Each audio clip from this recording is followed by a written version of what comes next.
भूर्भुवः स्वः तत्सवितुर्वरेण्यं भर्गो देवस्य धीमहि धियो यो नः प्रचोदयात्। ऋषि दयानंद की काशी शास्त्रार्थ की इस पावन स्थली पर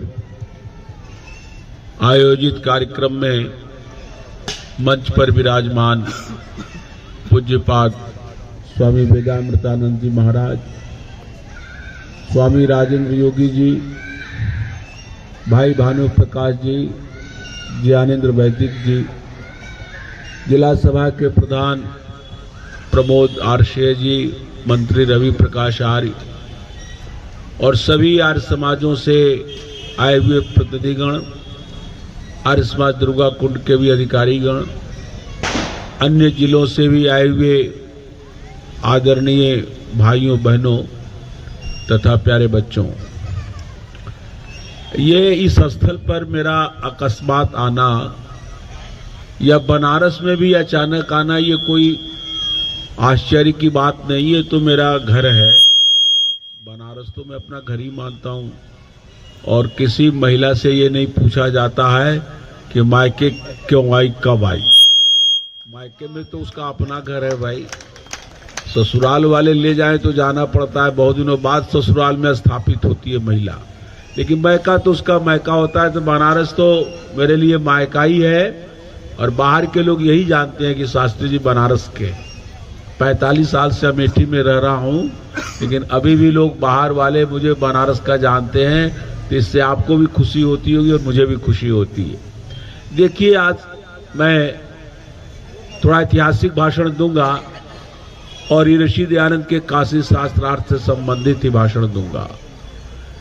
संक्षेप में बोलते हुए भी मैं उन सभी तथ्यों को आपके सामने रखने का प्रयास करूंगा जिसके कारण ये संस्थान का और ऋषि दयानंद के काशी शास्त्रार्थ का ऐतिहासिक महत्व है, वैश्विक महत्व है।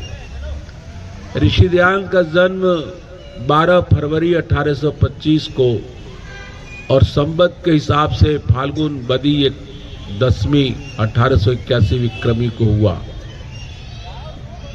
13 वर्ष 4 दिन के जब थे वो 1838 ईस्वी में और संवत के हिसाब से 1894 ईस्वी में, तो उनके जीवन की एक अद्भुत घटना घटी।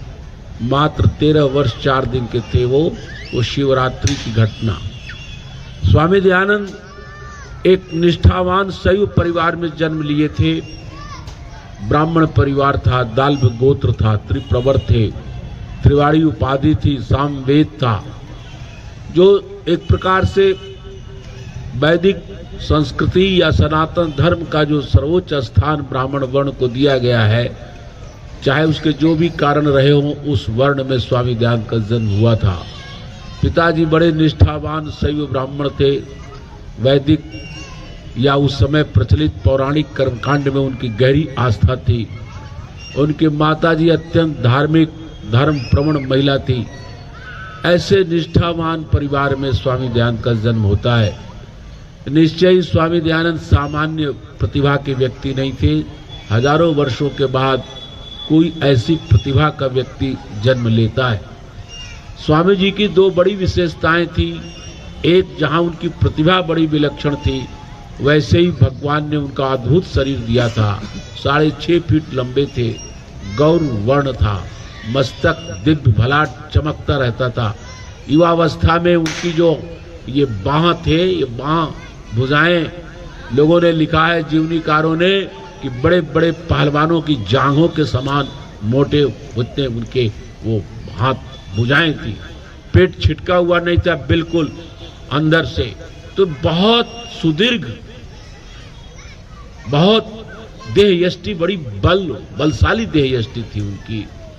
हुंकार बहुत तेज थी। हजारों 20 हजार की भीड़ में वो बिना माइक के बोलते थे और 20,000 का अंतिम पंक्ति में बैठा हुआ व्यक्ति भी उनकी आवाज को सुन लेता था। वो अपने जमाने में व्यक्तित्व के दृष्टि से, देह यष्टि के दृष्टि से भी उनकी उपमा मिलना बड़ा मुश्किल है। लोगों ने इस पर लिखा है, जिन लोगों ने उनको देखा है। तो जहां उनका व्यक्तित्व विशाल था, वहीं उनकी प्रतिभा बड़ी विचित्र थी। अब 13 वर्ष की अवस्था में ही उनको संपूर्ण यजुर्वेद कंठस्थ था। पूरा यजुर्वेद उन्होंने कंठ कर रखा था। कोई पढ़ाने वाला नहीं, घर की परंपरा ऐसी थी कि पूरा यजुर्वेद कंठ कर लिया। व्याकरण के भी छोटे छोटे ग्रंथ पढ़ लिए।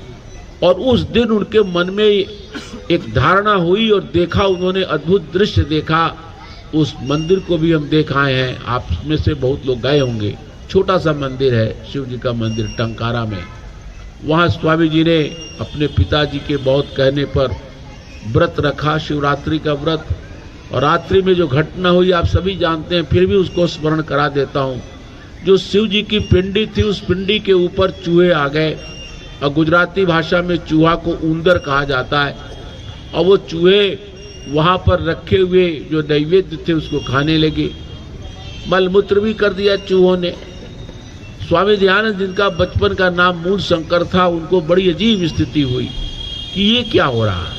जिस शिव जी की हम इतनी प्रशंसा सुनकर मेरे पिता ने व्रत रखा है, व्रत बने उपवास किया हुआ है, और आज शिव जी के इस ऊपर शिव जी कुछ नहीं कर पा रहे हैं। जो त्रैलोक्य के अधिपति कहे जाते हैं, बड़े बड़े त्रिशूलधारी हैं, पाशुपत उनका अस्त्र है। उनसे रहा नहीं गया। उन्होंने पिताजी को पूछा, आप आश्चर्य करो कि उनकी निष्ठा कितनी बड़ी थी। उस मंदिर में 12 बजे के लगभग सब सो गए, पुजारी भी सो गया, लेकिन वो 13 वर्ष का बालक जागता रहा। आंखों में पानी के छींटे डाल डाल करके जागता रहा कि हम रात्रि भर हम जागेंगे, तभी हमारी ये शिवरात्रि का व्रत सफल होगा। पिताजी क्या उत्तर देते, पुजारी क्या उत्तर देते? सबने कहा कि असली जो शंकर है वो ये नहीं है। असली शंकर तो कैलाश में रहते हैं, यहाँ नहीं है वो, ये तो उनकी पिंडी है। असली शंकर ये नहीं है। स्वामी दयानंद, जो 13 वर्ष के बालक मूल शंकर ने यह संकल्प किया कि जब असली शंकर ये नहीं है तो असली शंकर को ही हम प्राप्त करें। तो ये बीज उनके बचपन में उनके अंतर में मन में स्थापित हो गए। और उसके बाद की जो घटनाएं हैं बहुत संक्षेप में बताऊंगा। 7-8 साल और 8 साल और स्वामी जी ने कैसे अपने को रोका। बार बार वो उनके अंदर वैराग्य की भावना इतनी प्रबल थी कि बहन के मरने के बाद, बहन उनकी 16 वर्ष की थी और ये 16 वर्ष के थे, बहन 14 वर्ष की थी, 2 वर्ष छोटी थी। उसकी मृत्यु पर भी इनकी आंख से आंसू नहीं आया। पहली बार तो उनको शिव जी के उस मृत्यु को पिंड से लेकर के उनको आपत्ति हुई थी, शंका मन में आई थी। दूसरी बार उन्होंने मृत्यु का दृश्य देखा। शायद उन्होंने अपने बचपन में पहली बार मृत्यु से साक्षात्कार किया। सारे लोग रो रहे थे और स्वामी जड़वत खड़े थे। माता पिता ने इनको पाषाण हृदय कहा। पाषाण हृदय का मतलब होता है पत्थर का हृदय। लेकिन वही दयानंद 19 वर्ष की अवस्था में जब हुए और उनके चाचा का देहांत हुआ तो खूब फूट फूट कर रोने लगे। चाचा के देहांत के बाद उन्होंने पक्का निर्णय ले लिया कि मुझे ब्याह नहीं करना है, इस घर में नहीं रहना है, सच्चे शिव को प्राप्त करना है। चाहे जहाँ मिले मुझे तपस्या करनी पड़ेगी, योगाभ्यास करना पड़ेगा, साधुओं की संगति करनी पड़ेगी, योगियों की खोज करनी पड़ेगी, जो कुछ करनी पड़ेगी मैं करूँगा, जो पढ़ना होगा पढ़ूंगा, जो तपस्या करनी होगी तपस्या करूँगा। ये भावना उन्होंने अपने मन में संकल्प ले लिया। और फिर जब देखे माता पिता, अब आप सोचिए कि उस समय 1846 ईस्वी में स्वामी जी ने घर छोड़ा था। आज कितना दिन होता है। उस समय हिंदू परिवार का कोई व्यक्ति 21 वर्ष तक अविवाहित रह सकता था। सवाल ही नहीं है। हमने अपने नानी को देखा है, अपने दादी को देखा है, वो बताया करती थी कि 7 वर्ष 8 वर्ष 9 वर्ष में विवाह हो जाता था। लेकिन दयानंद सरस्वती ने कैसे कितना बलपूर्वक अपने माता पिता को समझाकर, सबको समझाकर अपने विवाह को 21 वर्ष तक रोके रखा। लेकिन जब देखा कि अब नहीं रुकने वाले हैं ये लोग, विवाह कर ही देंगे, तब उन्होंने 1846 ईस्वी में अप्रैल या मई महीने में किसी एक दिन उन्होंने घर को त्याग कर दिया। उनके पास रेशमी धोतियाँ थी, हाथ में सोने की अंगूठियाँ थी, कुछ पास में रुपये भी थे, लेकिन पोपो ने ठग लिया कि अच्छी तुम वैरागी बन के निकले हो, परमात्मा खोजने निकले हो, इतनी महंगी अंगूठी पहनकर क्या करोगे। तो उन्होंने स्वामी जी नहीं पूछा कि ये मांगने वाला व्यक्ति अभी तो बैरागी भेष में है, ये क्या करेगा, लेकिन नहीं पूछा। उनको कोई पैसे से, रुपये से, सोने के अंगूठी से कोई मोह तो था नहीं, उन्होंने दे दिया। और उसके बाद की जो जीवन है 1846 ईस्वी के बाद 21 वर्ष 1.25 महीने की अवस्था में दयानंद ने घर छोड़ा था। बाद में उनका नाम शुद्ध चैतन्य हुआ मूल शंकर से, और फिर संन्यास लेकर पूर्णानंद सरस्वती से उन्होंने दयानंद सरस्वती नाम धारण किया। और वो 14 वर्ष का जो काल है वो अद्भुत काल है। 21 वर्ष की अवस्था में काफी पढ़ चुके थे, मीमांसा पढ़ा था, कर्मकांड के ग्रंथ पढ़े थे, व्याकरण के ग्रंथ पढ़े थे, पूरा यजुर्वेद कंठस्थ था। दयानंद जैसी प्रतिभा का व्यक्ति 21 वर्ष तक कितना पढ़ चुका होगा, आप इसकी कल्पना कर सकते हैं। लेकिन इसके बावजूद भी ऋषि दयानंद ने अगले 14 वर्ष तक, 21 और 14, 35, 36 वर्ष तक वो पढ़ते ही रहे। और उसमें उनके पढ़ने का विशेष विषय था उन दिनों में योग के ग्रंथ, क्योंकि लोगों ने कहा कि योग विद्या के द्वारा, योग साधना के द्वारा परमात्मा का दर्शन हो सकता है। तो उसमें विशेष रूप से उन्होंने योग शास्त्र के ग्रंथ पढ़े, जो भी ग्रंथ मिले, चाहे आर्ष चाहे अनार्ष, वेदांत शास्त्र के ग्रंथ पढ़े, हठ योग के ग्रंथ पढ़े। और केवल किताब पढ़ने में नहीं, उनके 2 कार्य और किया कि जो बड़े जो केदारनाथ, बद्रीनाथ, पूरा उत्तराखंड, पूरा हिमालय की तलहटियों में घूमते रहे, योगियों को ढूंढते रहे, साधुओं को ढूंढते रहे। और यात्राएं इतनी कष्टप्रद थी कि उन कष्टप्रद यात्राओं का वर्णन करने में मैं समय व्यतीत नहीं करूंगा। आप लोगों को जानने की इच्छा हो तो एक कार्य मैंने किया है।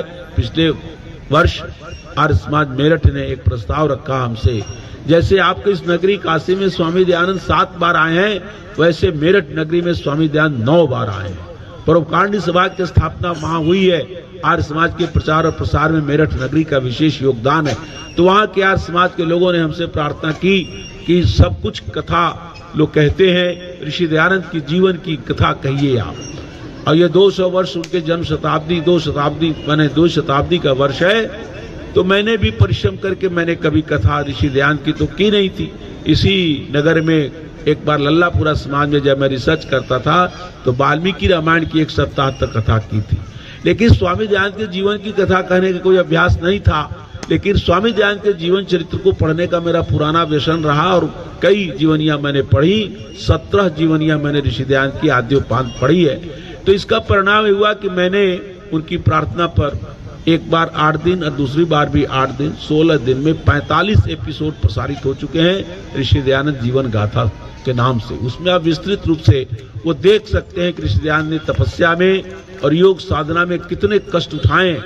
लेकिन अभी भी वो पूरा नहीं हुआ है। 1878 ईस्वी तक मैं पहुंचा हूं, 5 वर्ष अभी बाकी है और उसके लिए भी डेट तय हो गई है। 23 मार्च से 29 मार्च तक मेरठ नगर के थापर नगर में वो कार्यक्रम होगा। और 2 चैनल हैं, आर्य संदेश चैनल, और भी चैनल वाले उसको पुनः प्रसारित करेंगे। तो मैं आपके सामने बताना चाहता हूं ऋषि दयानंद की जो तपस्या है वो अद्भुत तपस्या है। योग साधना है तो अद्भुत योग साधना है। और प्रभु की कृपा से सैकड़ों ऐसे मिले जो पाखंडी थे, धूर्त थे, लेकिन करीब आधे दर्जन, 6 के लगभग ऐसे उनको योगी मिल गए जिनसे उन्होंने योग विद्या पूरी सीखी। पिछले दिनों हमसे भावेश मिर्जा जी ने प्रश्न किया था, बहुत बड़े लेखक हैं और बहुत बड़े अनुसंधान करने वाले हैं। उन्होंने कहा शास्त्री जब स्वामी दयानंद को 1-2 योगी मिल गए तो फिर वो आगे योगियों की खोज में क्यों गए। तो मैंने इस पर परिणाम निकाला है कि कोई भी योगी मिलता था स्वामी जी को, जो सच्चा योगी भी होता था, तो वो भी परफेक्ट नहीं था। पूर्ण योग विद्या का जानकार कोई एक व्यक्ति नहीं मिला। जैसे कोई परीक्षा पास करता है तो 36 नंबर पाकर भी परीक्षा पास हो जाता है। तो कोई थोड़ा जानता था, कोई थोड़ा जानता था, कोई थोड़ा जानता था। ऋषि दयानंद को इसलिए अनेक योगियों की सहायता लेनी पड़ी और अनेक योगियों के सानिध्य में रह करके उनको योग साधना करनी पड़ी। बाद में उन्होंने कर्नल अलकाट और मैडम बेल्वेट्स्की ने जो थियोसॉफिकल सोसाइटी के संस्थापक थे अमेरिका में, और वो भारत में आए और स्वामी दयानंद का शिष्य बन करके आए। उन्होंने प्रार्थना की कि जैसे आर्य समाज आपका भारतवर्ष में है, यूरोप में इसकी शाखा थियोसॉफिकल सोसाइटी रहेगी, क्योंकि यहाँ के लोग ईसाइयत से ऊब रहे हैं। और थियोसोफिस्ट कहते हैं ब्रह्म विद्या को, अध्यात्म विद्या को। आध्यात्मिक विद्या के लिए हमारी ये संस्था है। तो वो आए, वो अब आगे उस पर हमें बोलना नहीं है, लेकिन कर्नल अलकाट विदेशी विद्वान थे, उन्होंने ये दिमाग बनाया कि स्वामी दयानंद की जीवनी जाननी चाहिए। उस समय किसी भारतीय व्यक्ति ने नहीं पूछा स्वामी दयानंद से उनके जीवनी के बारे में, लेकिन वो पीछे पड़ा रहा। और स्वामी दयानंद की निष्प्रियता देखिए कि उन्होंने ये नहीं कहा। स्वामी जी बार बार ये कहते थे कि मेरी जीवनी को जानकर क्या करोगे, मैं बड़े महत्वपूर्ण कार्यों में लगा हुआ हूँ, मैं वेद भाषिक में लगा हुआ हूँ, मुझे प्रवचन देना होता है, शास्त्रार्थ करना होता है, शंका समाधान करना होता है, पत्र व्यवहार, सैकड़ों पत्रों को लिखना पड़ता है, योगाभ्यास भी करना पड़ता है, मेरे पास योग विद्या सीखने वाले भी आते हैं, तो मेरे पास समय कहाँ है। लेकिन कर्नल अलकाट उनके पीछे ही पड़ा रहा कि नहीं, आप अपनी जीवनी लिख कर भेजिए, मैं इसको दी थियोसॉफिस्ट पत्रिका में छापूंगा। अब स्वामी जी उसके जिद पर आकर के अंत में 3 किस्तों में, एक बार में नहीं उतना समय निकाल सके, 3-3 पृष्ठों में उन्होंने 9-10 पृष्ठों में 3 बार में अपनी जीवनी का प्रारंभिक वृत्तांत भेजा। मैं समझता हूँ ये बहुत बड़ा काम हुआ। यदि स्वामी दयानंद ये न भेजते तो स्वामी दयानंद के जीवनी का वो अंश हमें पता न चलता। कौन सा अंश? वो अंश जब तक ये दंडी गुरुवर विरजानंद जी के पास पहुंचे हैं उस समय तक का कोई अंश पता न चलता, क्योंकि विरजानंद जी के बाद तो इनका जीवन सार्वजनिक हो जाता है। विरजानंद जी के पहुंचने के बाद इनका जीवन सार्वजनिक है। वो किसी से भी पूछते तो धीरे धीरे पता लगाया जा सकता था, लेकिन स्वामी दयानंद विरजानंद जी के चरणों में पहुंचने से पहले उनकी ख्याति कहाँ थी, उनको जानता कौन था? तो किससे पूछता? कोई साहित्यकार या कोई इतिहासकार? इसे ऋषि दयानंद को खुद ही बताना पड़ता। तो ये कृपा हुई कर्नल अलकाट की कि उसके अनुरोध पर स्वामी जी ने अपने 3 किस्तों में जीवनी बताई, जिससे ये पता चला कहाँ जन्म हुआ और कहाँ से लेकर विरजानंद जी तक कैसे पहुंचे, और उसके बीच बीच में क्या हुआ। लेकिन फिर इसके बावजूद भी दयानंद पार करके आप कुछ और रुपये भी बना सकते हैं, लेकिन कुछ भी नहीं हो तो कैसे होगा। तो इस प्रकार स्वामी दयानंद के जीवनी के बहुत सारे अंशों का पता लगा। मैं अब आगे की बात आपके बीच में कहना चाहता हूँ। 1860 ईस्वी में स्वामी दयानंद पहुंचे थे गुरु विरजानंद के चरणों में, और 1863 ईस्वी में वहां से उन्होंने विदा ली थी। 3.25 साल का समय उन्होंने लगभग वहां बिताया था, और 1863 में गुरु विरजानंद जी के चरणों के पास से जब निकले तो उन्होंने गुरु को हो गया है, तुम्हें वैदिक धर्म का पुनरुद्धार करना है, तुम्हें ऋषियों के ग्रंथ का प्रचार करना है, ये भारतवर्ष की भूमि अंग्रेजों से पददलित हो रही है, इसकी स्वतंत्रता के लिए भी तुम्हें उपाय करने हैं। ये बातें ऋषि दयानंद ने गुरु दक्षिणा में मांगी थी, और भारत का इतिहास साक्षी है कि सैकड़ों नहीं हजारों वर्षों के इतिहास में भारत के किसी भी गुरु ने, किसी भी आचार्य ने अपने किसी भी शिष्य से ऐसी दक्षिणा नहीं मांगी जो दक्षिणा गुरु विरजानंद दंडी ने मांगी। और इतिहासकार ने लिखा है कि ऐसा भी उदाहरण कहीं नहीं मिलेगा, इतनी फेथफुली और लॉयली, अंग्रेजी में लिखा लॉयली और फेथफुली, इतनी नियमबद्धता के साथ, इतनी दृढ़ता के साथ किसी भी शिष्य ने ऐसी गुरुदक्षिणा भी नहीं चुकाई जो स्वामी दयानंद ने अपने जीवन में गुरुदक्षिणा चुकाई है। अब ऋषि दयानंद आगे निकलते हैं 1863 में, और उसके बाद उन्होंने क्या काम किया उसके लिए मैंने जो अनुसंधान किया आपके बीच में रखता हूं। उनका सार्वजनिक जीवन, हजारों जनता के बीच में उनका जीवन, वैदिक धर्म का खुल करके प्रचार करना, वो पहली बार हुआ 1867 ईस्वी में। काशी में शास्त्रार्थ होने के 2 साल पहले कुंभ का मेला लगा हुआ था हरिद्वार में। आप जानते हैं हरिद्वार है, प्रयाग है और नासिक है ना वहां, और चौथा कहाँ लगता है? उज्जैन में। ये 4 जगह कुंभ के मेले हर 12 साल पर लगा करते हैं। तो उस समय हरिद्वार में कुंभ का मेला लगा हुआ था 1867 ईस्वी में। स्वामी दयानंद वहां जाते हैं, पाखंड खंडनी पताका फहराते हैं, और वहां उन्होंने वैदिक धर्म का प्रचार करना प्रारंभ किया।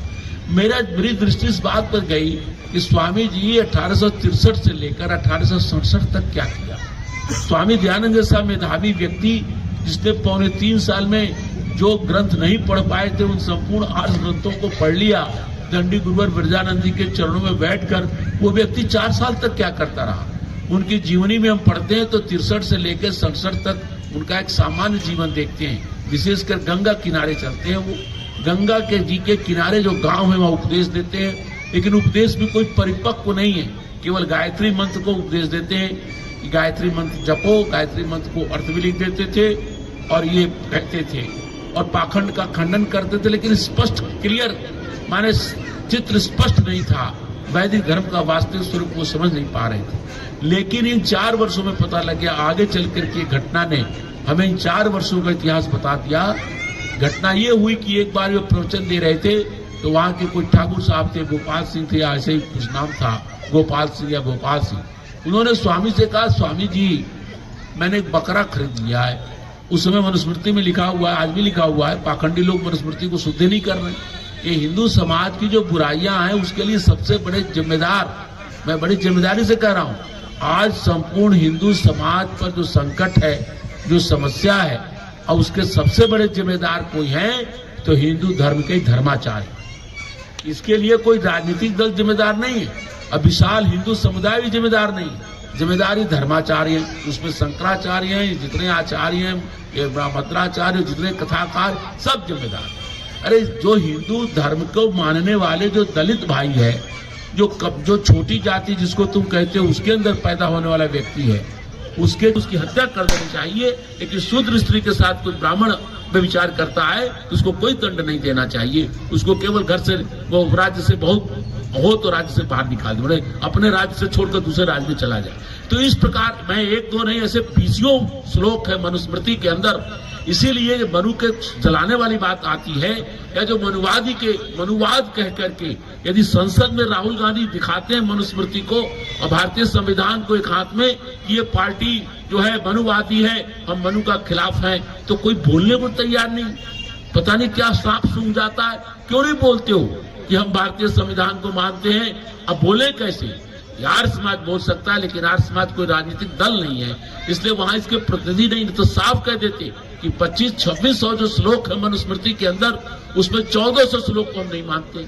आर्य समाज ने काम किया है, 1400 श्लोक इतने बकवास हैं जिसमें स्त्रियों के प्रति ऐसी बातें, घटिया बातें लिखी गई, दलितों शूद्रों के प्रति ऐसी घटिया बातें लिखी गई, श्राद्ध के बारे में घटिया बातें लिखी गई कि मर जाने के बाद कछुआ के मांस, खरहे के मांस, बकरे के मांस, भेड़े के मांस पंडितों को खिलाए तो पितर तृप्त रहते हैं। सारी बातें मनुस्मृति में लिखी हुई है।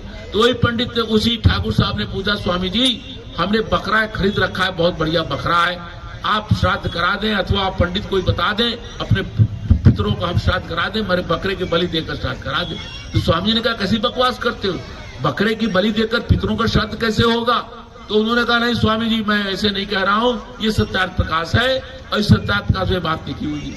अब स्वामी जी को काटो तो खोल नहीं, उस लाकर सत्यार्थ प्रकाश दिखाता है। वो सत्यार्थ प्रकाश का प्रथम संस्करण था, और प्रथम संस्करण इसी काशी नगरी में स्वामी जी ने महाराष्ट्रियन पंडित चंद्रशेखर को बोलकर लिखाया था।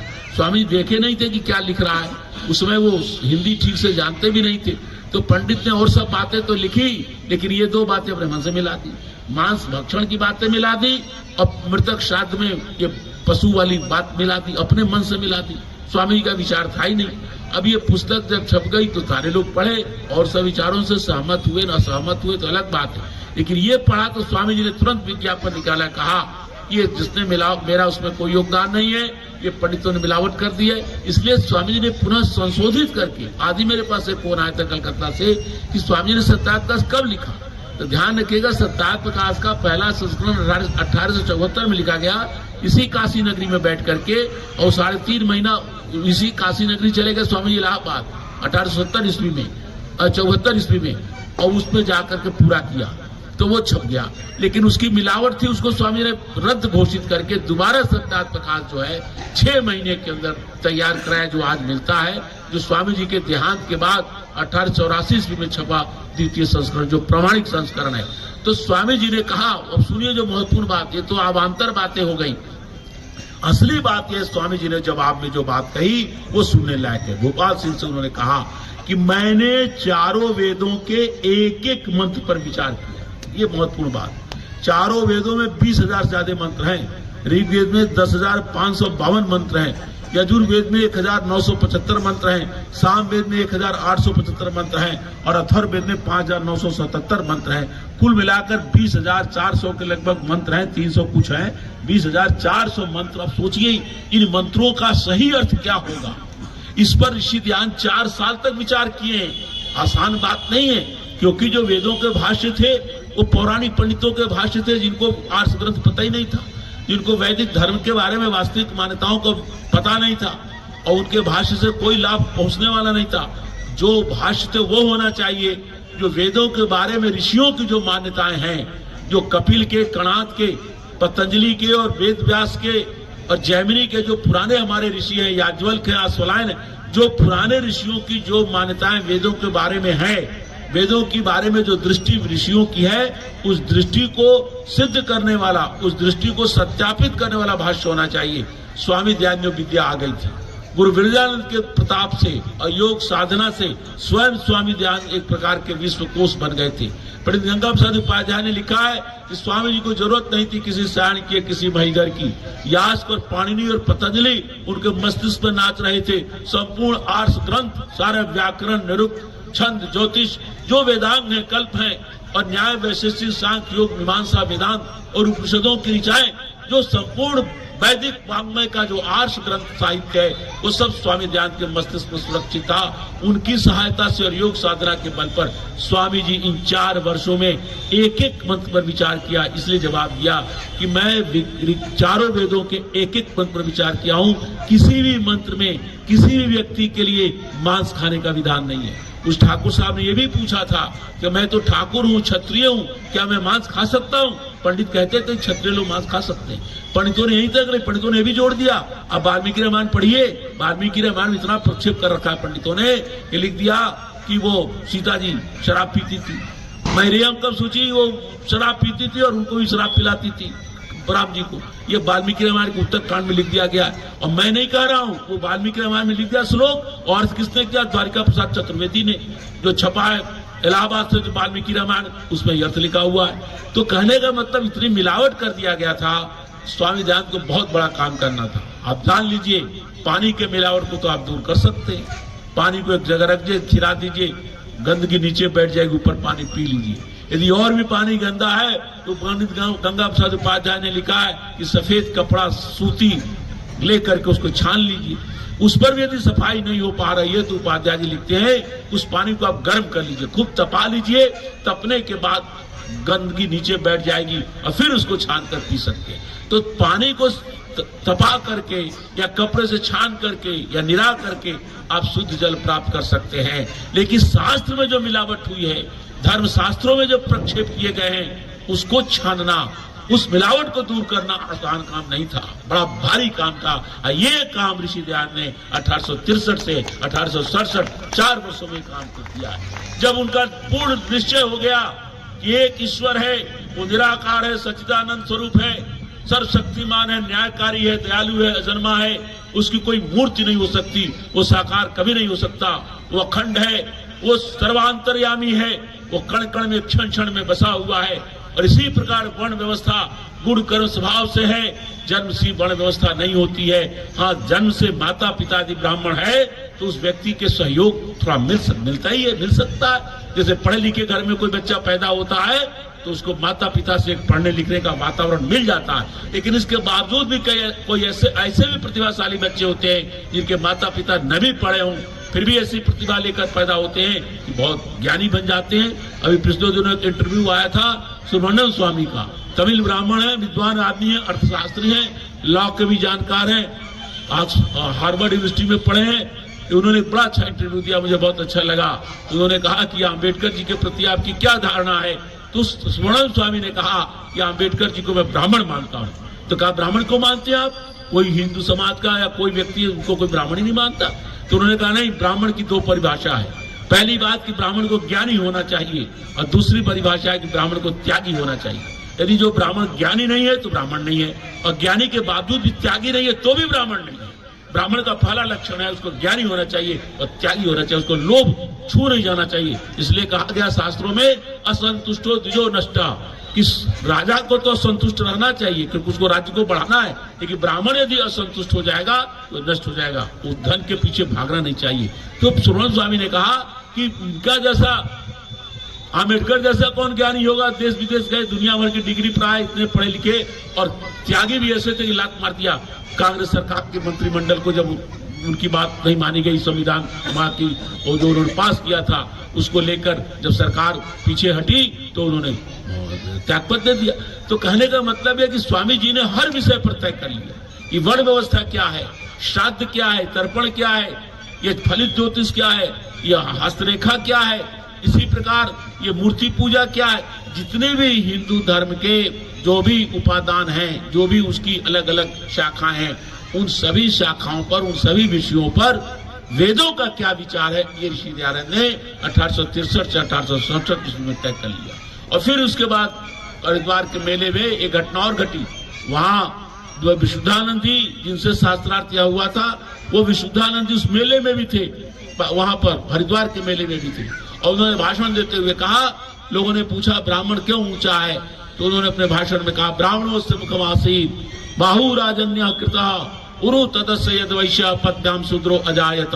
ये वेद का मंत्र बोला और अर्थ वही किया जो आज पंडित मानते, आज पाखंडी मानते। उन्होंने कहा ब्राह्मण इसलिए ऊंचा है कि ब्राह्मण ब्रह्मा के मुंह से पैदा हुआ है, क्षत्रिय जो है ब्राह्मण के ब्रह्मा के भुजाओं से पैदा हुआ है, वैश्य जो है उसके उदर से या जंघाओं से पैदा हुआ है, और शूद्र जो है ब्रह्मा के पैर से पैदा हुआ है, इसलिए सबसे नीचा है और ब्राह्मण सबसे ऊंचा है। तो लोगों ने जाकर स्वामी दयानंद से कहा, जहां उन्होंने फूस की कुटिया बनाई हुई थी और बाहर पाखंड खंडी पताका लहरा दी थी, वो मोहन आश्रम जहां है हरिद्वार में, अब जाइए मोहन आश्रम जो है वही वैदिक जो डीएवी वालों वैदिक भवन मोहन आश्रम। तो वहां पर स्वामी जी से लोगों ने पूछा, स्वामी जी बड़े भारी काशी के विद्वान स्वामी विशुद्धानंद, वही विशुद्धानंद जिनसे अगले 2 साल बाद यहाँ शास्त्रार्थ हुआ था, और उनके साथ कई लोग 26 पंडित थे। तो स्वामी जी ने कहा कि कौन कहता है कि किसी के मुंह से कोई पैदा होता है? तो कह रहे हैं, तो उनके कहने तो मुंह से तो खखार पैदा होता है। क्या बात की स्वामी, मुंह से कोई पैदा होगा? कितनी बकवास बात है। ऐसी ऐसी बातें हमारी बहनें बैठी हुई हैं, इसलिए नहीं कहेंगे। ऐसे दलित भाई लोग जो हैं, आज ज्योतिबा फूले समाज के लोग हैं, भीम आर्मी लोग हैं, जो ऐसे ऐसे प्रश्न उठाते हैं मंत्रों पर, इनको कोई शर्म नहीं आती। स्वामी दयानंद का गलत बात है। ब्राह्मणों से मुखमासीत का अर्थ है कि जिस प्रकार हमारे शरीर में मुख, गर्दन से ऊपर का भाग मुख कहलाता है, ये सबसे श्रेष्ठ है, इसमें कोई शक नहीं है। क्योंकि इतने इससे ऊपर से ही हम आंखों से देख रहे हैं, यहीं से हम बोल रहे हैं, यहीं से नाक से सूंघ रहे हैं, यहीं से कान से सुन रहे हैं। सारी दिमाग, सारी बुद्धि विद्या का केंद्र ये मस्तिष्क यहाँ पर है। बताओ, सारी चीज तो ये है। तो जिस प्रकार हमारे शरीर में मुख काम करता है, ये प्रमुख है, इसलिए मुख को क्या कहते हैं? प्रमुख। मुख ही प्रमुख हो जाता है, तो इसलिए है। इसी प्रकार समाज में जो काम हमारे शरीर का मुख करता है, वो काम समाज का जो वर्ग करेगा वो ब्राह्मण है। अर्थात जो बोलने का काम कर रहा है, जो लिखने का काम कर रहा है, जो अनुसंधान कर रहा है, जो वैज्ञानिक अनुसंधान कर रहा है, या कोई पुस्तक लिख रहा है, या कोई धर्म शास्त्र लिख रहा है, या कोई संविधान में कोई भी जो विद्या का कार्य कर रहा है, वो ब्राह्मण है। और इसी प्रकार किसी को कोई मारता है तो हाथ उसको बचाने में आता है, या मारने का काम भी हाथ करता है और बचाते समय भी हाथ बचाता है। इसी प्रकार क्षत्रिय का काम वो है जो सैन्य का काम, सेना का काम है, जो शासन का काम है, जो पुलिस विभाग है, जो प्रशासक लोग हैं, आईएएस वर्ग, जो सेना में लोग हैं, सब क्षत्रिय हैं। जितने देश में अध्यापक हैं, जितने इंजीनियर हैं, जितने वैज्ञानिक हैं, जितने लेखक हैं, जितने बुद्धिजीवी हैं, जितने प्रवचन देने वाले ब्राह्मण हैं। अब इसमें व्यवस्था तो चली रही है, असली व्यवस्था, वैदिक व्यवस्था चल रही है आज भी समाज में, केवल शब्द नहीं मिला है। 2 शब्द है, ध्यान रखिएगा, एक होता है शब्द, एक होता अर्थ। जैसे मान लीजिए ये पैम्पलेट है, तो पैम्पलेट ये है, ये अर्थ है। अब इस अर्थ को बताने वाला एक शब्द है पैम्पलेट, या माइक, ये अर्थ है। इस माइक के लिए बोला जाने वाला शब्द माइक, ये शब्द है। तो जो शब्द होता है, जो अर्थ होता है, दोनों का एक दूसरे से संबंध होता है, अविनाभाव संबंध, कि माने वो अलग नहीं हो सकता। माइक कहने से माइक का ही बोध होगा, पैम्पलेट कहने से पैम्पलेट का ही बोध होगा, घड़ी कहने से घड़ी का ही बोध होगा। इसी प्रकार वर्ण व्यवस्था का जो ब्राह्मण, क्षत्रिय, वैश्य, शूद्र शब्द है, ये अर्थ तो लागू है।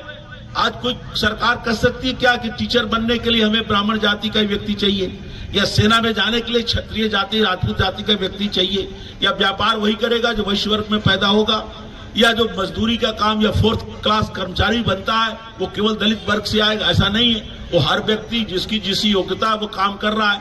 तो वर्ण व्यवस्था का जो अर्थ है, माने मीनिंग है, वो तो लागू है स्वामी दयानंद वाली, जो वैदिक थी, जो पुराने जमाने से। हाँ, उसके लिए शब्द नहीं आप दे रहे हैं। आप उसको अध्यापक कह देते हो, ब्राह्मण नहीं कहते हो, बुद्धिजीवी बोल देते हो, वैज्ञानिक बोल देते हो। ब्राह्मण शब्द एक साथ सारी बुद्धिजीवियों को जो विद्या का कार्य करते थे, उसके लिए एक शब्द ब्राह्मण था।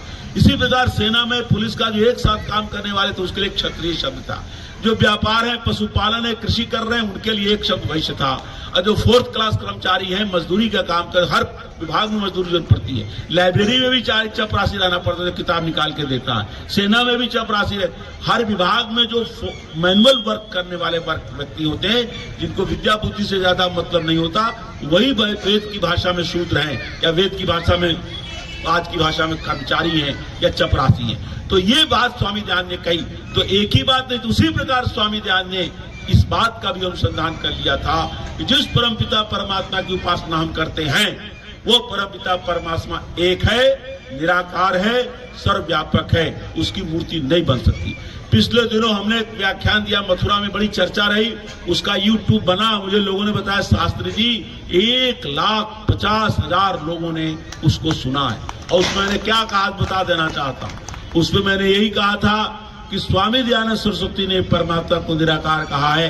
तो एक व्यक्ति वो पत्रकार मिला रामभद्राचार्य से, और रामभद्राचार्य को कहा कि ओंकारम निराकारम लिखा है रामचरितमानस में कि ओंकार है वो निराकार है, आप परमात्मा को साकार कैसे बोलते हो।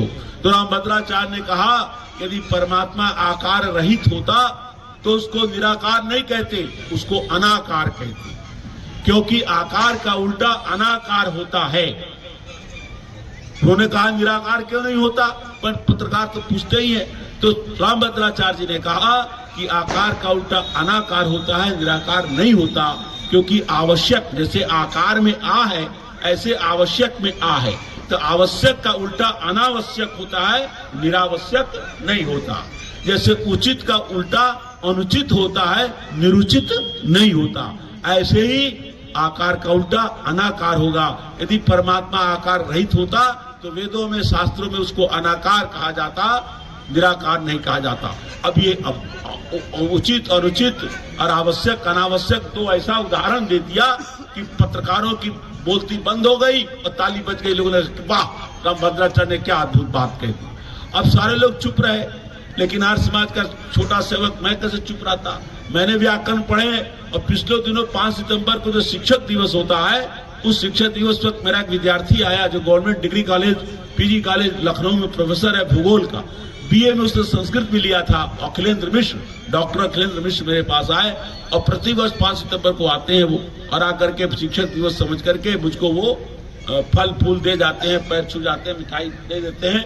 हमने कहा भाई तुम भूगोल के प्रोफेसर के पास क्यों नहीं जाते, मैं तो संस्कृत का हूँ, तुम्हें तो बीए में ही केवल संस्कृत मुझसे पढ़े हो। तो क्या गुरुजी संस्कृत आपसे बीए में पढ़ा हूँ, लेकिन जो प्रेरणा मुझे आपसे मिली है वो प्रेरणा हमें और किसी टीचर से नहीं मिली, इसलिए मैं आपके पास आता हूँ। तो उसने आकर कहा गुरुजी आप तो संस्कृत यूनिवर्सिटी से आप भी पढ़े। हमने कहा पढ़ा हूँ। तो ये हमने कहा तुम क्यों पूछ रहे हो। तो गुरुजी मैंने विकिपीडिया में देखा है कि रामभद्राचार्य का पुराना नाम गिरधर मिश्र है और इन्होंने 1975 में व्याकरण से आचार्य किया संस्कृत यूनिवर्सिटी से, बनारस से।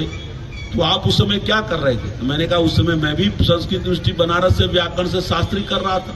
अब उसने पूरा विकिपीडिया निकाल कर दिखा दिया तो पता लगा कि वही है। तब मुझे ध्यान आया कि हाँ, एक सज्जन थे, दोनों आंखों के सूर थे और उनको साथ में कोई व्यक्ति आता था, उसके कंधे पर हाथ रख करके आते थे यूनिवर्सिटी में। तो हमारे गुरु भाई हैं, ये 2 साल 3 साल हमसे बड़े हैं। ये आचार्य में थे, मैं शास्त्री फाइनल में था।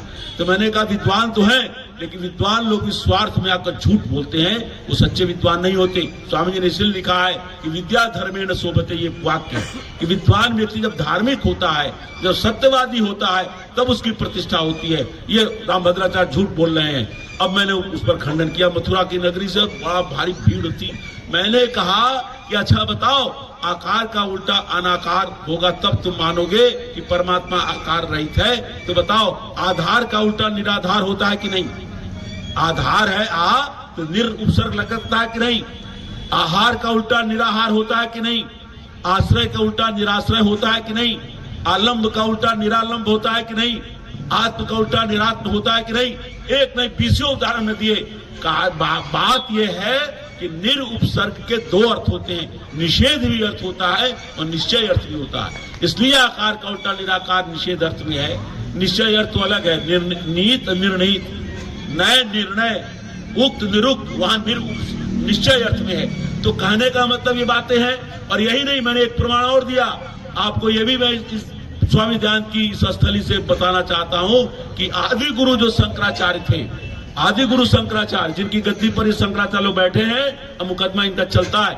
अभी कल आए थे, कल मिले थे, जिन्होंने राम जन्मभूमि का मुकदमा लड़ा और 40 घंटे तक गवाही हुई थी। उसमें एक बैरिस्टर था जिसने 40 दिन तक, घंटे नहीं 40 दिन तक जो गवाही हुई, अभ्यास हुई, उसमें जिस व्यक्ति ने सबसे बड़ी भूमिका निभाई उसका नाम परमेश्वर नाथ मिश्र है। और बैरिस्टर है, आजकल दिल्ली में रहते हैं, कलकत्ता में पहले रहते थे, आए थे टांडा में। उन्होंने मुझसे बात हुई तो पता लगा, उन्होंने पिछले दिनों पॉडकास्ट किया है कि शंकराचार्यों की फैक्ट्री खोल दी करपात्री ने। उनको पौराणिक होते हुए भी परमेश्वरनाथ मिश्र ने आरोप लगाया है कि 4 शंकराचार्य थे असली, जिनको बना गए थे शंकराचार्य, आदि गुरु शंकराचार्य 4 गद्दी, और करपात्री ने 3 गद्दी और खोल दी, और 7 शंकराचार्य हो गए, एक बनारस के भी शंकराचार्य हो गए, और सभी शंकराचार्यों का मुकदमा चल रहा है। काहे के लिए, कौन असली है कौन नकली है, या विवेकानंद का भी मुकदमा चल रहा है। तो मुझे कोई असली नकली से लेना देना नहीं है, न किसी रामभद्राचार्य से मुझे कोई आक्षेप करना है। मुझे केवल ये बात कहनी है कि सच्चाई जानते हुए भी झूठ क्यों बोलते हो। असली शंकराचार्य जो थे, आज से 2200 वर्ष, स्वामी दयानंद लिखा सत्याप्रकाश में कि 2200 वर्ष पहले शंकराचार्य हुए, और स्वामी दयानंद को लिखे हुए 150 वर्ष हो गया, तो 2350 वर्ष पहले जो आदि गुरु शंकराचार्य हुए थे, उन्होंने वेदों पर कोई भाष्य नहीं किया, लेकिन उन्होंने उपनिषदों पर भाष्य किया है। और एक उपनिषद ऐसा है, स्वामी जानते हैं, आप लोग भी जानते होंगे, जिसका नाम ईशोपनिषद है। ईशोपनिषद में 17 मंत्र वही है जो यजुर्वेद के मंत्र हैं। यजुर्वेद के 40वें अध्याय का पूरा 40वां अध्याय ईशोपनिषद है। तो जब उपनिषद का भाष्य किया तो यजुर्वेद के 40वें अध्याय का भी भाष्य करना पड़ गया। किनको? आदि गुरु शंकराचार्य जी को। तो उसमें एक मंत्र आता है, सब प्रयागात शुक्रम कायम अप्रणम स्नाविरम शुद्धम अपाप विद्धम कबीर मनीषी परिभू स्वयंभूर याथा तत्तो अर्थान वेदधा शाश्वती समाभ्य। इस मंत्र में कहा गया है वो परम पिता परमात्मा सब प्रयागात चारों ओर से व्यापक है, सर्वव्यापक है। शुक्रम वो शुद्ध है, अकायम उसकी कोई काया नहीं है, उसकी कोई शरीर नहीं। अकायम कहकर ही मंत्र नहीं रुक जाता, मंत्र ने आगे कहा अव्रणम, परमात्मा में कोई छिद्र नहीं हो सकता। जितने भी प्राणी है उसमें छिद्र हो सकता है, उसमें घाव हो सकता है, उसके नस है, नाड़ी है, कुछ तो होगा। फिर कहा अस्नाविरम, उसमें नस भी नहीं है, नाड़ी भी नहीं है, स्नायु भी नहीं है, कुछ नहीं है परमात्मा। तो शंकराचार्य कहते हैं, शंकराचार्य प्रश्न उठाते हैं कि परमात्मा शरीरधारी नहीं है, इसको कहने के लिए केवल एक ही शब्द पर्याप्त था, क्या? अकायम। जब शरीर नहीं है तो नस भी नहीं है, नाड़ी भी नहीं है, घाव छिद्र कुछ नहीं होने वाला है। फिर वेद में अव्रणम क्यों कहा, फिर अस्नाविरम क्यों कहा? तो शंकराचार्य ने जवाब दिया है, कमाल का जवाब दिया है। शंकराचार्य जी कहते हैं इसलिए अव्रणम कहना पड़ा, इसलिए स्नाविरम कहना पड़ा कि शरीर 3 प्रकार का होता है, एक स्थूल शरीर, एक सूक्ष्म शरीर, एक लिंग शरीर। सूक्ष्म शरीर को लिंग शरीर कहते हैं, कारण शरीर 3 शरीर, माने स्थूल शरीर कहो या सूक्ष्म शरीर दूसरा, सूक्ष्म शरीर को लिंग शरीर भी कहते हैं, इसका दूसरा नाम है। तीसरा है कारण शरीर। तो स्थूल शरीर ये है, अन्नमय कोष से लेके आनंदमय कोष तक जो आंख नाक कान पूरा जो शरीर आप देख रहे हैं, ये स्थूल शरीर है। लेकिन जो सूक्ष्म शरीर है उसमें 19 चीजें रहती हैं, पंच ज्ञानेन्द्रियां, पंच कर्मेंद्रियां, पंच प्राण, मन बुद्धि चित्त अहंकार। कुछ लोग 17 मानते हैं, मन बुद्धि में चित्त अहंकार का अंतर्भाव कर लेते हैं। ये सूक्ष्म शरीर मनुष्य के मरने के बाद अगली योनियों में जाता है, पशु पक्षी में या किसी भी योनि में जाएगा तो सूक्ष्म शरीर जाता है। अब जब मुक्ति मिल जाती है तो सूक्ष्म शरीर भी नहीं जाता, कारण शरीर जाता है, संकल्प शरीर जाता है, जिसमें मुक्ति का सुख भोगता है। तो शंकराचार्य जी कहते हैं कि वेद में इसलिए अव्रणम कहा है, इसलिए अस्नाविरम कहा है कि इस शब्द से स्थूल शरीर का प्रतिषेधा, सूक्ष्म शरीर का प्रतिषेधा, लिंग शरीर का भी प्रतिषेध हो जाए और कारण शरीर का भी प्रतिषेध हो जाए। अर्थात परमात्मा में कोई शरीर नहीं है, न उसका स्थूल शरीर है, न सूक्ष्म शरीर है, न उसका कारण शरीर है। इसलिए इस मंत्र में बात कही गई। यहां तक लिखा अपाप विद्धम, वो विद्या अविद्या अस्मिता राग द्वेष अभिनिवेश 5 क्लेशों से रहित है, हर प्रकार के मल से रहित है, माने किसी इससे परमात्मा निराकार। तो मेरा मेरी तो घोषणा है कि कोई माई का लाल सिद्ध करे कि शंकराचार्य जी ने उपनिषद में कहा परमात्मा को साकार कहा है। उपनिषद के भाष्यों में कहीं साकार नहीं कहा, बाकी उनके ग्रंथ हैं कि नहीं है भगवान जाने, क्योंकि 2200-2300 वर्षों से शंकराचार्य हजारों हो रहे हैं और कोई भी शंकराचार्य किताब लिख देता है और अपना पुराने शंकराचार्य का बता देता है कि ये असली वाले का है। तो लेकिन शंकराचार्य का ब्रह्मसूत्र का जो भाष्य है और उपनिषद का जो भाष्य है वो ओरिजिनल है। ब्रह्मसूत्र में भी लिखा हुआ है कि अरूप वदेव ही तत्प्रधानत्वा, कि परमात्मा अरूप वद एव, अरूप माने रूप रहित ही है, क्योंकि तत्प्रधानत्वात् स्मृतियों में उसको निराकार बताया है, स्मृतियों में उसको निर्गुण बताया है, इसमें उसको अज कहा है, अकाय कहा है, और तमाम जितने विशेषण मिलते हैं सब निराकार परक मिलते हैं। इसलिए परमात्मा अरूप वद एव। और यही नहीं, मैंने एक और प्रमाण दिया, इसी में मंत्र में आगे लिखा है, इसी के भाष्य में शंकराचार्य कहते हैं कि एवं जातीय केसु श्रुतिषु सत्वपि ब्रह्म अनाकारम एवं अवधारितव्यम, माने वहां शंकराचार्य ने परमात्मा को अनाकार भी कहा है। तो राम भद्राचार्य जो कह रहे थे, झूठ बोल रहे थे कि यदि परमात्मा निराकार वास्तव में आकार रहित होता तो अनाकार कहा जाता। तो मेरी चुनौती है कि आज कोई भी माई का लाल शंकराचार्य का ब्रह्मसूत्र का भाष्य देख ले, उन्होंने परमात्मा को अनाकार कहा है। तो कहां रही?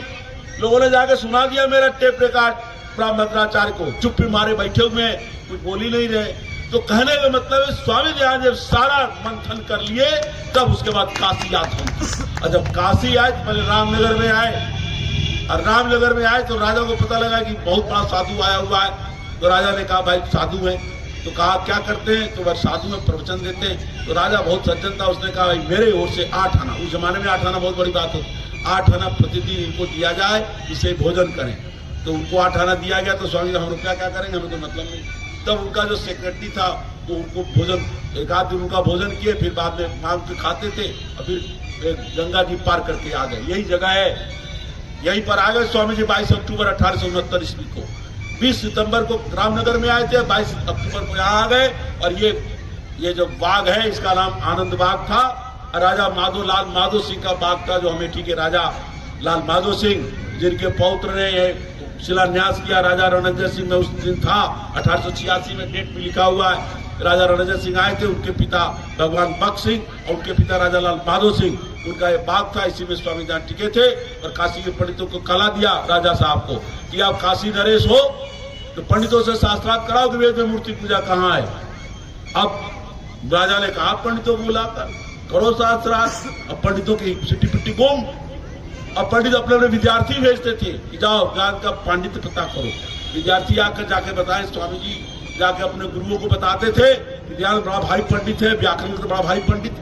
काशी के पंडितों की आदत है कि शास्त्रार्थ चाहे किसी विषय में हो खींच के व्याकरण में ले आएंगे। इनको गर्व रहता है कि व्याकरण हम सबको पराजित कर देंगे। लेकिन जब पता लगा पंडितों को कि विरजानंद का शिष्य है, जो विरजानंद 7 साल काशी में रहे थे अपने पढ़ाई के समय में, और उनके व्याकरण का पांडित इतना था कि काशी पंडित जवाब नहीं दे पाते थे, उन्हीं का शिष्य आया हुआ है। तब लोगों ने कहा राजा से कि राजा साहब वो वेद का प्रमाण मांगता है और किसी ग्रंथ का प्रमाण नहीं मांगता, इसलिए हमें वेद को देखने के लिए समय दीजिए। राजा ने कहा कितना दिन चाहिए? तो कम से कम 15 दिन। राजा ने कहा ठीक है 15 दिन ले लो। 15 दिन पूरे हो गए। तब कलेक्टर को पता चला, कलेक्टर अंग्रेज था, उसने कहा ठीक है हम भी शास्त्रार्थ में रहेंगे। अब पंडितों ने समझाया राजा को कि यदि कलेक्टर आ गया तो मनमानी नहीं होगी, हम गड़बड़ हम लोग कुछ कर नहीं पाएंगे, किसी प्रकार हमें जिताना है। मूर्ति पूजा चली आ रही है, इतना परंपरा चली है, इतने मंदिर बने हुए हैं, ये कैसे होगा? तो राजा भी उनकी बातों में आ गया। तो कलेक्टर रहने न पावे, इसलिए राजा ने कहा शास्त्रार्थ संडे को नहीं रखेंगे, क्योंकि राजा ने कलेक्टर ने कहा था कि रविवार को शास्त्रार्थ रखो, हम भी रहेंगे। रविवार छुट्टी का दिन होता है, इन लोगों ने मंगलवार का दिन रख दिया। तो कलेक्टर तो भाई कर्तव्यनिष्ठ होते थे अंग्रेज, तो कहा ठीक है हम नहीं आएंगे। उन्होंने भेज दिया रघुनाथ प्रसाद कोतवाल को, जो आज स्थिति शहर में एसएसपी की है, सुपरिटेंडेंट पुलिस जो बोला जाता है, उस जमाने में कोतवाल कहा जाता था। और वो आ गया रघुनाथ प्रसाद कोतवाल, सनाट्य ब्राह्मण था, मूर्ति पूजक था, पौराणिक था, लेकिन उसके अंदर एक भावना थी कि हम पुलिस हैं। पुलिस का मतलब हमें दंगा फसाद नहीं होने देना है, हमें व्यवस्था करनी है और लैंड ऑर्डर को स्थापित करना है। कोतवाल आया, 40-50 पुलिस को लेकर आया। भीड़ देखी तो 25,000 की, कोई कहता है 10,000 भीड़ थी, कोई कहता है 20,000, कोई कहता है 30,000, किसी ने कहा 60,000। लेखराम जी ने ऋषिदान की जीवनी में सबका मत लिखा और अंत में अपना निर्णय दिया कि 10,000 कम है, 60,000 ज्यादा है, 25-30,000 तो रही हो। देखिए लेखराम जी कितने अच्छे व्यक्ति थे, ये नहीं कह दिया 60,000। और वहां शास्त्रार्थ हुआ, आए राजा, तो शुरू हो गया शास्त्रार्थ। तो स्वामी दयानंद ने कहा वेदेषु प्रतिमा पूजा वर्तते न वा, वेद में मूर्ति की पूजा का है उल्लेख की नहीं, यद्यस्ति तद्वत् और नहीं अस्ति तत्कर्म नहीं है। अब वो उलझा रहा है, ताराचरण न्यायिक राजा का पंडित है, बोल रहा है ये बात तो उनके लिए कहनी चाहिए जो वेदों को ही प्रमाण मानते, जो वेद के अलावे प्रमाण मानते, उनका क्या किया जाए। तो स्वामी जानते का उनका विचार बाद में होगा, पहले तुम तो मानते हो वेद का प्रमाण, हिंदू तो हर वेद को मानता है, तो तुम तो बताओ वेद का काम प्रमाण है। तो कहा वेद का प्रमाण क्यों माना जाए, तो स्वामी जी ने कहा वेद का प्रमाण इसलिए माना जाए कि वेद जो है सबका मूल है, सब ग्रंथों का मूल वेद में पाया जाता है। बात बढ़ा रहे, मूल विषय पर कोई नहीं आया। विशुद्धानंद ने कृष्णानुपत्ति नानुमानम सूत्र बोला ब्रह्म सूत्र का, और कहा इसका मूल वेद में कहा है। स्वामी जी ने कहा इसका विषय से क्या मतलब लेना देना, असली बात तो मूर्ति पूजा की बात है, इसको दिखाओ वेद में कहा है। अब आप बड़ी लंबी शास्त्रार्थ संस्कृत में हुआ, 4 घंटे तक शास्त्रार्थ हुआ, 3 बजे से 7 बजे तक। 16 नवंबर 1869 ईस्वी दिन मंगलवार, कार्तिक शुद्ध द्वादशी 1926 विक्रम संवत को। अब 3 बजे से 7 बजे, आप जानते हैं 7 बजे अंधेरा हो जाता है नवंबर में, वो 16 नवंबर का दिन था।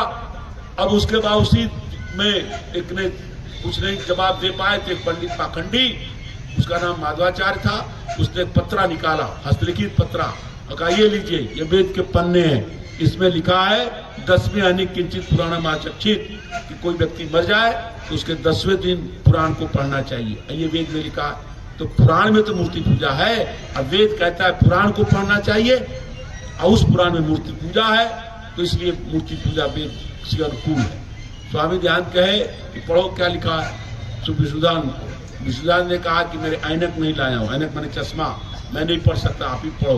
तो स्वामी ध्यान उसको लेके देखने लगे, अगल बगल देखे कौन किताब है, कौन अध्याय है, क्या मंत्र, अभी देख ही रहे थे। तब तक पंडितों ने समझा कि बस ये गोल्डन चांस आ गया, यही मौका है। 2 मिनट देखने में लगे, तब तक खड़े हो गए और उनके पीठ पर हाथ होते, बाबा हम जात है। स्वामी और बैठिए, लेकिन रुके नहीं, ताली पीट दी, राजा भी खड़े हुए, और अंत में सारी प्रजा खड़ी हो गई, जो भी दर्शक आए थे। अब तो अपने पूर्वाग्रह से पीड़ित थे।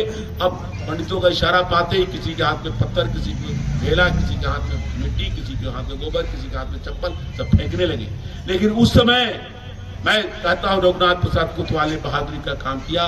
15-20 पुलिस वाले को घेरा बनाया कि घेरे में स्वामी ध्यान को लो, दीवार बना करके गोल घेरे में स्वामी ध्यान को लेकर के, अब वो बताया तो नहीं जा सकता किस कोने में लाए होंगे, वो लाकर स्वामी जी को बैठाया, और बाकी 20-25 पुलिस वालों को मारो, डंडा चार्ज हुआ, अब भागे। वो तो गुंडे बदमाश कर रहे थे, पुलिस की पिटाई हुई, भाग खड़े हुए। तो ये शास्त्रार्थ का। अब आगे क्या हुआ, उस समय इत्तेफाक की बात है कि दुनिया भर के, भारत के कम से कम 10-20 पत्रकार बैठे हुए थे। क्रिश्चियन इंटेलिजेंसर का पत्रकार बैठा हुआ था, जो कलकत्ता से निकलता है। तत्वबोधनी पत्रिका लाहौर से निकलती थी, उसका पत्रकार बैठा था। रुहेलखंड समाचार बरेली का उसका पत्रकार बैठा था। हिंदू पैट्रियट का पत्रकार बैठा था। तमाम देश के पत्रकार बैठे थे। सबने लिख दिया कि 4 घंटे तक शास्त्रार्थ हुआ। अब पंडित लोग वेद मंत्र को कौन कहे, वेद मंत्र का टुकड़ा भी, स्मॉल पैसेज, एक छोटा टुकड़ा भी मूर्ति पूजा के पक्ष में दिखा न सके, ये लिख दिया। लोग लिख दिया कि दयानंद ने काशी को जीत लिया है, ये बातें लिख गई। अब पंडित पाखंडी लोग कहते हैं कि नहीं दयानंद उसमें हार गए। तो मेरा चैलेंज है, मैंने कहा यदि दयानंद हार गए तो उस काल का लिखा हुआ किसी अखबार का कोई उद्धृत करो, कोई पन्ना। भाई जब दयानंद हारे होते तो कोई तो अखबार लिखता है कि दयानंद पराजित हो गए, तो उस काल का कोई अखबार इनके पक्ष में नहीं है, सबने लिखा हुआ है। यही बगल में रहते थे, यही बलदेव उपाध्याय की भी कहानी सुन लीजिए। बलदेव उपाध्याय, भारत सरकार ने इनको पद्म विभूषण दिया, संस्कृत के बड़े भारी पंडित थे। 1983 में पुस्तक लिखी, पुस्तक का नाम रखा काशी की पांडित्य परंपरा। 1200-1300 पेज की पुस्तक लिखी। उसी के दूसरे भाग में उन्होंने काशी शास्त्रार्थ का विवरण अपना मनमाना छापा, और अंत में 8 लाइन ऐसी लिख दी जो कहीं नहीं।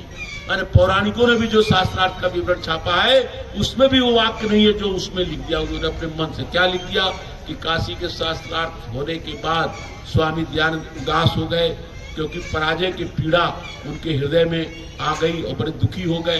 तब विशुद्धानंद ने उनके पीठ पर हाथ फेरते हुए कहा कि स्वामी दयानंद स्वामी जी बाबा दुखी होए के उदास भइले, उदास होए के कौन काम बाटे। अब भोजपुरी, अब बकवास और नया मुड़ मुड़ौले हवा, अभी काशी में रहा, पंडितन के सहवास करा, विद्या पढ़ा, तब तो अंड बंड जो मन में आया तो लिख दिया। अब लिख दिया, ये 1983 की घटना है। मैं ही बनारस में आया हुआ था, उस समय में प्रोफेसर बन चुका था, असिस्टेंट प्रोफेसर अमेठी में। मैं आया, प्रज्ञा बहन जी ने कहा देखो ज्वलन के लिखा क्या करूं, हमने कहा अभी करता हूं। तो उसमें प्रशस्त मित्र जी आए, तो मैंने एक टेप रिकॉर्ड लिया, ज्वाला प्रसाद आर्य जो थे लल्लापुरा के ज्वाला प्रसाद जी, उनके पास बड़ा सा टेप रिकॉर्ड था, और मोबाइल तो था नहीं जमाने में, या रहा भी हुआ तो मेरे पास तो था नहीं। तो बड़ा सा टेप रिकॉर्ड लेकर के और सारी पुस्तकें, काशी शास्त्रार्थ की जितनी पुस्तकें हैं, 10-12 पुस्तकें, पौराणिकों का लिखा द्वारा भी पुस्तकें, सबको लेकर झोला में लेकर मैं पहुंचा। पंडित जी के घर गया, पंडित जी बनियान और धोती पहने हुए थे। हमने कहा, हम थोड़ा सा मैंने मिथ्या भाषण किया, मैं सच्चाई बोलूंगा। मैंने कहा पंडित जी हम पंडित हैं और बगल के गांव से आए हैं और हम पौराणिक पंडित हैं, और समाजी लोग हमसे बहस करते हैं और कहते हैं कि काशी शास्त्रार्थ में ऋषिध्यान की जीत हो गई, और आपकी पुस्तक छपी है तो मैं उसको दिखाता हूँ, तो उसमें आपने लिखा है कि ऋषिध्यान की हार हो गई। ये तो अच्छी बात, लेकिन वो कहते हैं कि ये जो लाइन लिखा है आपने, ये कहाँ लिखा? यही पूछते, इसका जवाब मुझे आता नहीं, आप बताते। अब मैं सोचा कि बताओ, ये टेप भी कर ले। अब वो पंडित जी की ऊपर का सांस ऊपर, नीचे का सांस नीचे, घिघी बंध गई। अब वो अपने मन से लिखे थे 10 लाइन का पोड़ा, अब क्या बोलती, ऐसा है वैसा है। हमने ठीक है कोई बात नहीं। जब हमने टेप ऑन किया, उसका जब बोलने लगे, तब तक वो आ गए उनके बेटे, और वो देखे कि बाबूजी जो है घिघी बंधी हुई है, 2 पंडित घेरे हुए हैं। तो वो उनको पकड़ के कहा कि आप लोग समय देखकर आए, समय लेकर के मिलने। हमने समय तो नहीं लिए, पंडित जी हैं, हम लोग भी पंडित हैं, मिल रहे हैं, शास्त्र चर्चा हो रही है, समय देखकर क्या होता है। वो माने नहीं, अपने पिताजी को हाथ पकड़ के अंदर ले गए और कहे बाद में मिलिएगा। और पंडित जी चाहते भी यही थे, इनको जान बची, लाखों पाए, बड़ी जल्दी तुरंत अपने बेटे का हाथ पकड़ के अंदर घर में चले गए। ये इनका हाल है। और आगे देखिए क्या हुआ, वो भी सुनकर मैं प्रोफेसर को समाप्त करूं। ये इतने घबराए, उस पुस्तक का दूसरा संस्करण जब निकला तो उसमें से वो 10-12 लाइन हटा दिया। और तीसरा संस्करण निकला तो मैं पिछले दिनों लल्लापुरा के उत्सव में आ रहा था, तो हमको किसी ने कहा तीसरा संस्करण निकल गया। तो मैंने कृष्णदेव है नहीं, कृष्णदेव जी, हाँ, कृष्णदेव को मैंने कहा, अरे भाई मैं तो पहुंचूंगा तब तक दुकान बंद हो जाएगी, खरीद लो किताब। देखे और किताब खरीद के लाए, देखा उसमें से भी वो लाइन हटी हुई है। तो ये हाल है पंडितों का। और उसमें जो हार लिखी है, उसके पीछे क्या लिखा है वो बोलकर मैं प्रवचन समाप्त करता हूं। उसमें अंत में ये लिखा हुआ है, वो तो बात चलो गप निकाल दिया। उसमें लिखा है कि ये वेद के मंत्र में पुराणों की चर्चा है। अब पुराण में चूंकि मूर्ति पूजा है, इसीलिए मूर्ति पूजा को सही मानना चाहिए, क्योंकि वेदों में पुराणों की चर्चा है। अब मैं आपके सामने रखता हूं, इसमें बड़े विद्या की जरूरत नहीं है। आज सारे पंडित चिल्लाते हैं, कहते हैं कि पुराण 18 हैं। 18 पुराणों का लेखक कौन है? व्यास जी। कहते हैं ना, अब व्यास जी कब पैदा हुए जी? व्यास जी पैदा हुए महाभारत में। उनकी माता का नाम क्या था? सत्यवती। और पिता का नाम क्या था? पराशर। और पुराण गप्पों ने लिख रखा है, 18 पुराणा नाम कर्ता सत्यवती सुता। ये 18 पुराणों के लेखक सत्यवती के पुत्र व्यास जी है। तो अब बताइए, व्यास जी हुए महाभारत में, अब पुराण लिखे ये, अब वेद कब है? सब व्यास जी के बाप भी वेद पढ़े थे, लिखा है।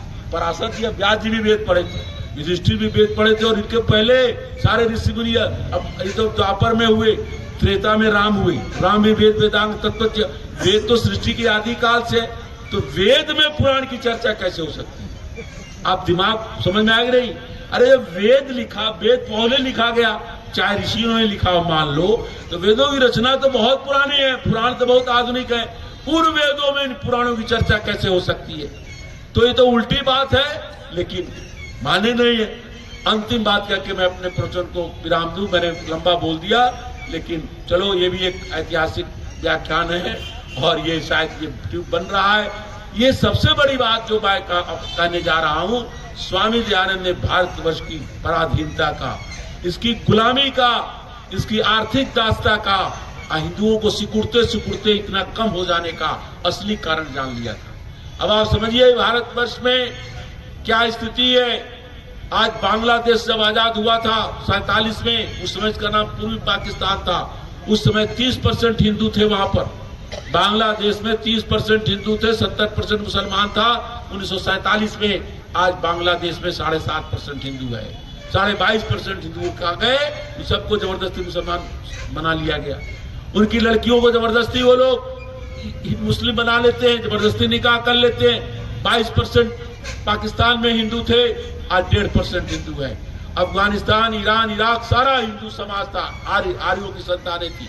इन पाखंडियों के कारण, इनके पाखंड से, इनके अंधविश्वास से, दलित भाइयों के प्रति दुर्व्यवहार से, दुनिया भर की ठगी से हिंदू सिकुड़ते सिकुड़ते सिकुड़ते यहाँ रह गया है।